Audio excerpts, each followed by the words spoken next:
Hello, maths enthusiast. Today I'll be starting a new series on pre-algebra and algebra. So I hope you're going to enjoy this journey wherein I'll take you to all the stuffs that is required in pre-algebra as well as algebra. So I'm going to start with many units, and in each unit we're going to cover a very basic and a very interesting topics so that you may be able to understand and grasp the concepts that I would like to spell out with you. So in unit 1 I'll be starting with arithmetic properties. These arithmetic properties have been further divided into three aspects. The first would be types of numbers, the second would be algebraic properties. The third would be order of operations. So for each of them, I would be giving a separate lecture so that you will be able to understand from very basic how mathematics has been designed, and it will help you to understand the future concepts as well. So let's jump in and get to the bottom of this. So now we will start with the very first topic, that is types of numbers. So for every number that we see or that we encounter in mathematics has been classified or comes under these three categories, and there may be further as well. So we'll start with the first category, or we can say the first set. So the first set is natural numbers. So what are natural numbers? So all the set of counting numbers, that is anything where we start to count whether 3 apples, 5 bananas or 7 cars, all of them quantify as a counting numbers. In other words, as natural numbers. So the best example would be your 2 cars, 3 bikes, and so on and so forth. So all these numbers that we have over here is a natural number. Next, the second category is whole numbers. So this whole number is the set of all natural numbers plus 0. So I can write whole numbers as natural numbers, which I will denote it with n.no, plus, or I can write it as in terms of union of 0. So a whole number is a set of numbers. It is a natural numbers plus or a union of 0. So once 0 is included in the set of natural numbers, it turns out to be whole numbers. The third category is integers. So integers are again the set of whole numbers including negative numbers or negative counting numbers. So this will include negative numbers.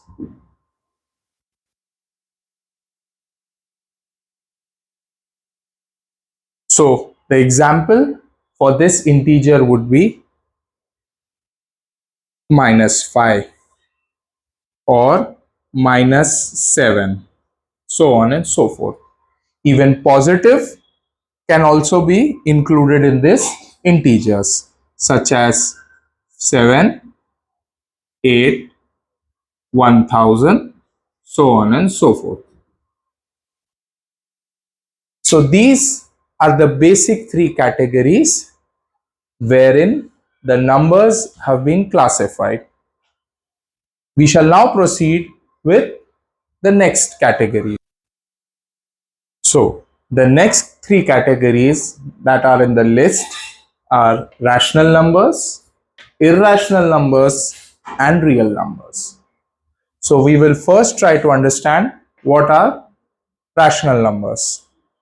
So when we say rational numbers, it is any number that can be expressed as a form of P over Q, where P and Q both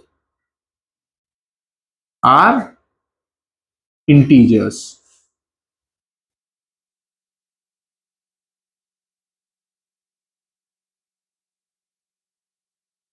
So any number which can be expressed in the terms of P and Q, or rather in the form of P and Q, where both P and Q are integers, can very well be defined as rational numbers.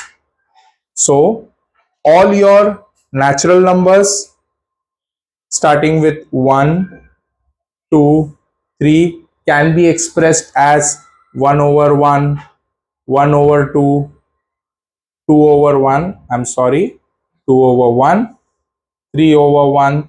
So implicitly it means that all my natural numbers are rational numbers. The next example would be any integer as 3 upon 2, or any fractions you could think of as 7 over 10. All these notify or come under rational numbers.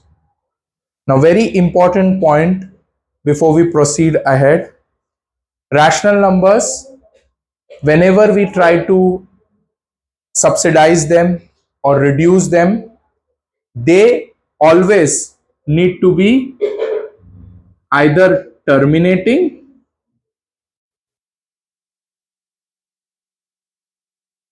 or recurring.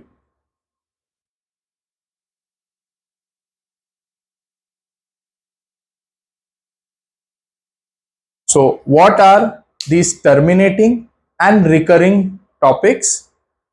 Let us understand them. So, terminating are 0, let's say I do 7 over 10.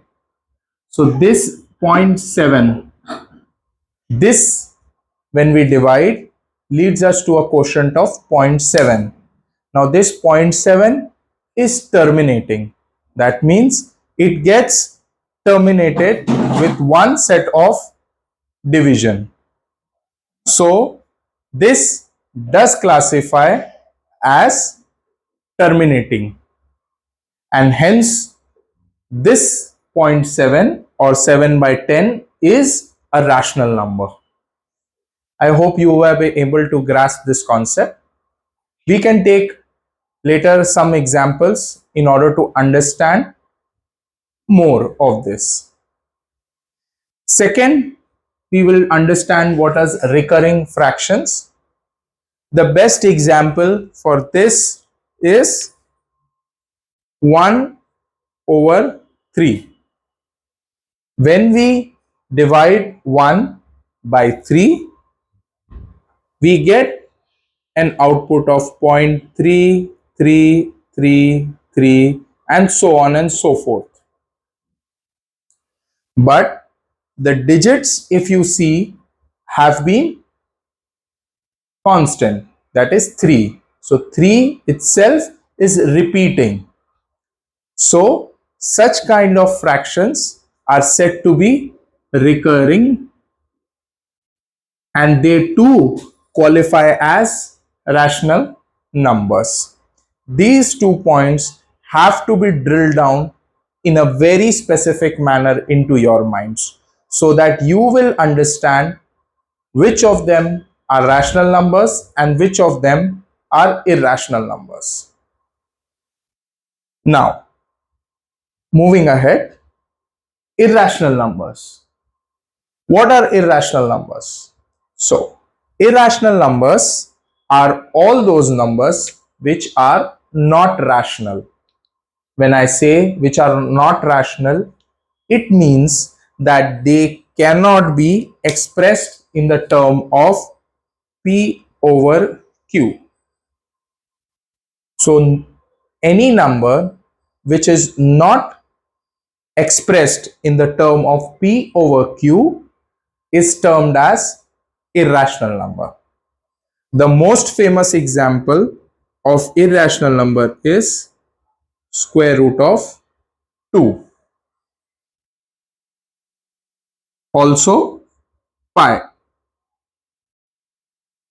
So these are some of the basic irrational numbers which comes into our mind when we talk about them. So we very well know that pi, 22 by root 2, all of them are irrational numbers. Now, proceeding with the final category of our numbers is real numbers. So real numbers are all those numbers which can be represented in a number line. So all those numbers which can be represented on a number line are known as real numbers. So real numbers include your natural numbers, your whole numbers, your integers, your rational numbers, as well as irrational numbers. So in order to better understand all these categories, we can draw a set diagram, a set way, or rather a Venn diagram to be precise, to understand all these numbers.